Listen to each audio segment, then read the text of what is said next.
ये 2024 के बाद 25 में टिकेंगे। देखिए, आप जो कह रहे हैं इस पार्टी से उस पार्टी, तो ऐसा कौन दल बिहार में है जो इधर से उधर नहीं जा रहे हैं?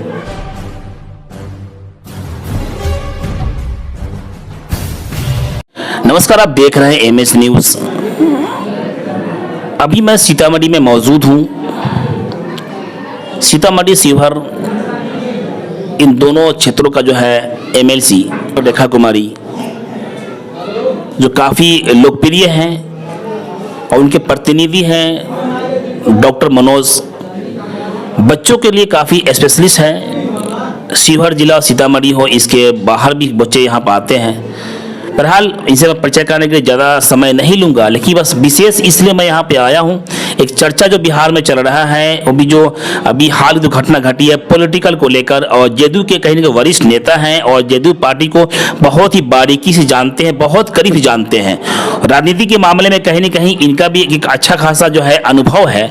आज जानते हैं कि इनके अनुभव के हिसाब से जनता जो भी वर्तमान पॉलिटिकल चल रहा है उनमें चर्चा करने में सर मौजूद डॉक्टर मनोज जी। पहले तो मीडिया में स्वागत सर आपको भी बहुत बहुत स्वागत, और जितने भी आपके दर्शक हैं सभी लोगों का बहुत बहुत स्वागत। सर, जिस तरह से बिहार में अभी चल रही है राजनीतिक और अनकरीब 2024 का चुनाव आने वाला है, तो क्या इस पर जो चुनाव आने वाला है एनडीए गठबंधन पूरी मजबूती से चुनाव लड़ेगी? देखिए, चुनाव का जब समय आता है तो जितने भी दल हैं सब लोग अपनी पूरी ताकत झोंक देते हैं, और उसी क्रम में अभी जो नया गठबंधन बना है तो निश्चित रूप से यह गठबंधन पूरी ताकत और पूरी मजबूती के साथ चुनाव लड़ेगी। और आशा ही नहीं, पूर्ण विश्वास है। जैसे पिछली बार हम लोग 39 सीट लेके आए थे 40 में से, इस बार उम्मीद है कि 40 का 40 सीट हम लोग लेके आएंगे। सर, कयास लाया जा रहा है जिस तरह से अभी गठबंधन हुआ है, एनडीए गठबंधन हुआ है बीजेपी और जदयू, तो क्या जदयू कहीं ना कहीं बैकफुट पे है? आप कैसे कह सकते हैं? यदि जदयू बैकफुट पे रहती तो आदरणीय नीतीश कुमार जी मुख्यमंत्री नहीं होते। तो निश्चित रूप से जदयू फ्रंट फुट पे है, और जदयू हमेशा, आप पिछले 20 वर्षों के इतिहास को देख लीजिए, तो मजबूती के साथ बिहार के जनता के बीच में है। और अपने काम की बदौलत जो माननीय मुख्यमंत्री जी ने बिहार को एक बीमारू बिहार से विकसित बिहार की तरफ बिहार को बढ़ाया है, और निरंतर उनका काम चल रहा है।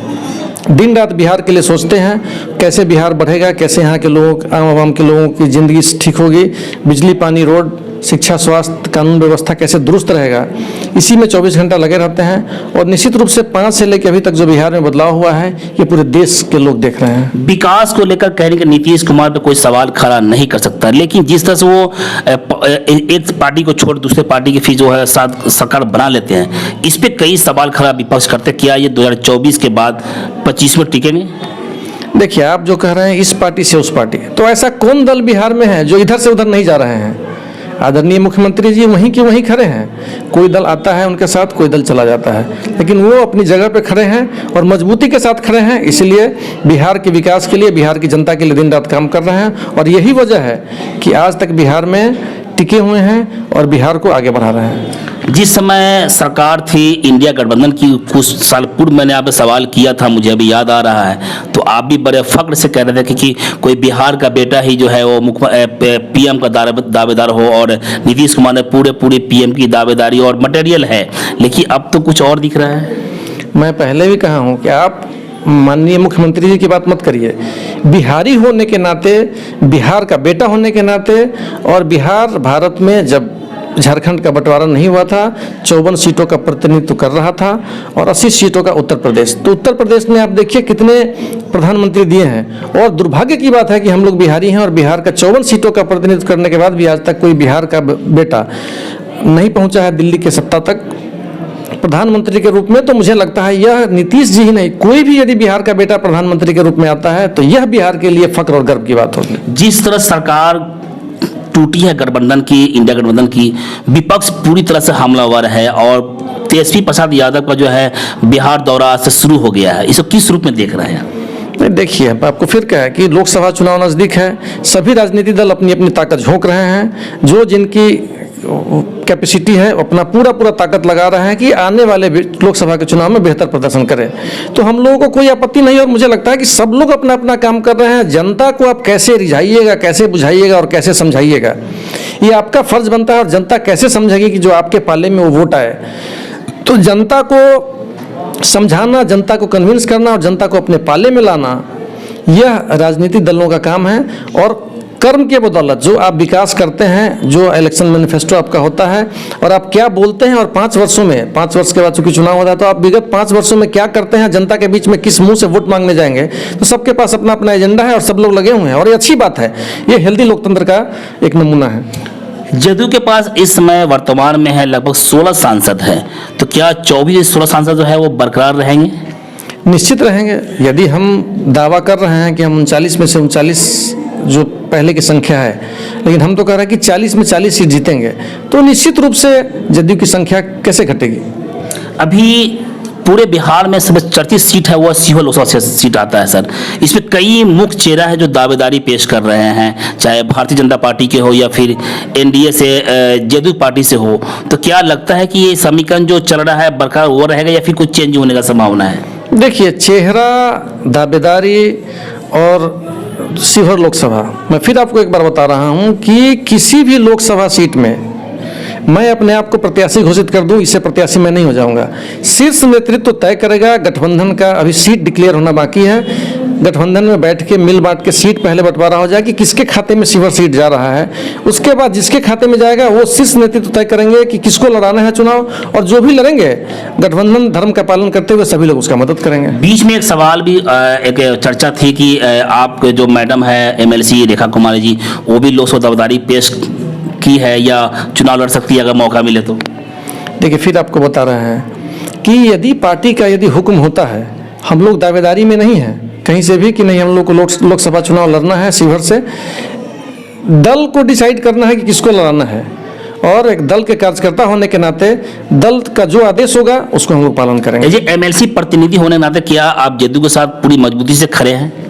आपको क्या लगता है, जिस पार्टी के बदौलत हमको जो मान सम्मान मिला है आज पूरे बिहार में, पूरे सीतामढ़ी और शिवहर में, निश्चित रूप से मजबूती के साथ नहीं, पूरी मजबूती के साथ खड़े हैं। पूरे दोनों जिला मिलाकर सर लाखों जनता जो है आपके साथ जुड़े हुए हैं, तो क्या कोई ऐसा कार्य आपने अभी किया है या फिर आगे करने वाले हैं जो जनता के हक के लिए फायदेमंद हो? चुनाव में हमने कहा था कि प्रत्येक प्रखंड में एक एम्बुलेंस की व्यवस्था मैं करवाऊंगा, और प्रत्येक प्रखंड मुख्यालय में जनप्रतिनिधियों के बैठने के लिए कोई ऐसा भवन नहीं है जहां मुखिया, वार्ड के सदस्य, सरपंच, पंच लोग आके बैठ सके। पंचायत समिति के सदस्यों के लिए एक जगह है, कम से कम प्रमुख का चेंबर होता है, वहाँ लोग बैठ जाते हैं। तो वो वादा हमने किया था कि जनप्रतिनिधियों के बैठने के लिए एक भवन का निर्माण कराएंगे। हमारा 5 प्रखंड में काम चल रहा है और हमारा टेन्योर पूरा होते होते हम 22 के 22 प्रखंड में इसको बना देंगे। और बिहार सरकार की कृपा से प्रत्येक प्रखंड में एक एम्बुलेंस की सुविधा दी जा चुकी है। तो मेरा जो कमिटमेंट था चुनाव के दरमियान वो दोनों पूरा हो गया है। अपने 2 जिला मिलाकर शिवहर, सीतामढ़ी, यहाँ पे बिजली, सड़क, स्वास्थ्य और शिक्षा, ये 4 बड़ा महत्वपूर्ण मुद्दा है जिसमें एज ए डॉक्टर होने के नाते भी आप कहने के आपने कमिटमेंट किए थे कि अगर मैं जीत जाते हैं तो सभी जो भी प्रतिनिधि हो उनके बच्चों को जो है मुफ्त में इलाज किया जाएगा। क्या उस पर पहल हो रहा है?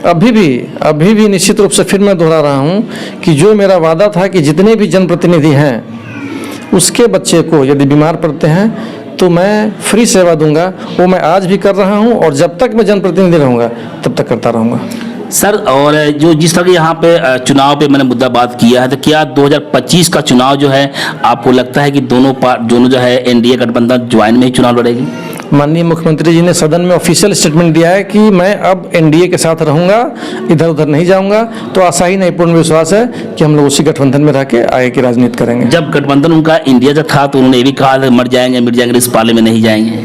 देखिए, राजनीति में सभी दल के लोग कुछ बोले हैं, उस पर मैं विशेष टिप्पणी नहीं करना चाहता हूं, लेकिन जो दल की और जनता की स्थिति है वो हम लोगों का जो मेंटालिटी है वो एनडीए गठबंधन से मिलता है। इसलिए मुझे लगता है कि इस बार सब कुछ ठीक ठाक रहेगा। विपक्ष का ये पूरा तरह से दावा है कि इस बार 2024 का जो है मोदी सरकार उखाड़ के बाहर फेंक देंगे। फिर मैं आपको बता रहा हूँ कि विपक्ष किसी को उखाड़ के नहीं फेंकता है, उखाड़ के जनता फेंकती है किसी को। तो ये जनता डिसाइड करेगी किसको गद्दी पे रहने देना है या किसको गद्दी से हटाना है। ये जनता जनार्दन, लोकतंत्र में जनता मालिक है और जनता जो करेगी वो सभी को मान्य होगा। क्या आपको लगता है कि तीसरी बार जो है प्रधानमंत्री नरेंद्र मोदी जी प्रधानमंत्री बनेंगे? ये मुझे ही नहीं, पूरे देश की जनता को लगता है कि आदरणीय प्रधानमंत्री जी फिर तीसरी बार प्रधानमंत्री के रूप में और भारत को सेवा देंगे और देश को आगे बढ़ाएंगे और भारत का नाम दुनिया में रोशन करेंगे। एज ए प्रतिनिधि होने के नाते सर, कहीं ना कहीं महंगाई, बेरोजगारी के बारे में क्या कहना चाहेंगे सर? देखिए, समय बदला है, महंगाई की बात जो कर रहे हैं, तो आप किसी भी देश के महंगाई की स्थिति को देखिएगा तो अपने देश से तुलना मत करिए, पूरे दुनिया की स्थिति को आप देखिएगा और पूरे दुनिया की स्थिति को देखिए तो उस हिसाब से भारत की महंगाई की स्थिति उतनी बुरी नहीं है। 2024 सर मैं आपसे पहली बार फेस हुआ हूं, तो क्या 2024 जो है दोनों जिला जनता के लिए शुभ संकेत है आपके माध्यम से? ये पूरे भारत के लिए शुभ संकेत है और मैं चाहता हूं कि भारत विश्व के अग्रणी श्रेणी में रहे और भारत का परचम विश्व के शीर्ष देशों में से हो और भारत के पुत्र और भारत की धरती पर पैदा होने के नाते मैं आशा और विश्वास रखता हूं और भारत के नागरिक होने के नाते कि हमारा देश दुनिया के सर्वश्रेष्ठ देशों में से एक हो, यही आशा और उम्मीद हम रखते हैं। और सभी जितने भी सीतामढ़ी शिवहर के लोग हर पूरे भारतवासी से आशा और उम्मीद करते हैं और ये विनती करते हैं कि देश को आगे बढ़ाने में जो सहयोग होता है निश्चित रूप से करिए ताकि हमारा देश दुनिया के अग्रणी श्रेणी में। सर लास्ट सवाल आपसे, क्या बिहार के जो मुख्यमंत्री नीतीश कुमार है ये विकास पुरुष के नाम पर जाने जाते, कि आने वाले समय में जो है वो पूरी तरह से इस विकास को जारी रखेंगे? आप पिछले 18 वर्ष का, 18.5 वर्ष का उनका इतिहास देख लीजिए।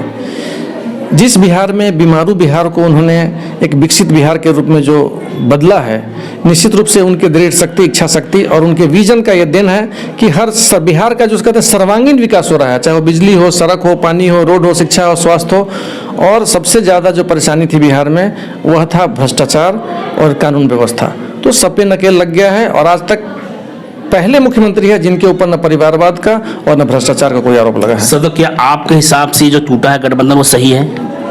देखिए, हमारे नेता आदरणीय नीतीश कुमार जी हैं, वो जहां हैं हम लोग उनके साथ मजबूती के साथ हैं, इसलिए ये कहने की जरूरत नहीं है, जैसा उनका निर्णय हुआ है हम लोग उनके साथ हैं। धन्यवाद। मेरे सामने थे डॉक्टर मनोज जी, जिन्होंने बहुत ही बारीकी के साथ इन्होंने कहा है कि नीतीश कुमार के कार्य पर कोई सवाल खड़ा नहीं कर सकता है। बस इतना ही। छोटी बड़ी खबरों के लिए आप MH न्यूज चैनल को सब्सक्राइब करें, लाइक करें, शेयर करें। अगर आप इस न्यूज को फेसबुक के माध्यम से देखना चाहते हैं तो आप हमारे पेज को लाइक जरूर करें और अच्छा लगे तो हमें कमेंट का सुझाव जरूर दें, हम आपके सुझाव का भी स्वागत करेंगे। धन्यवाद।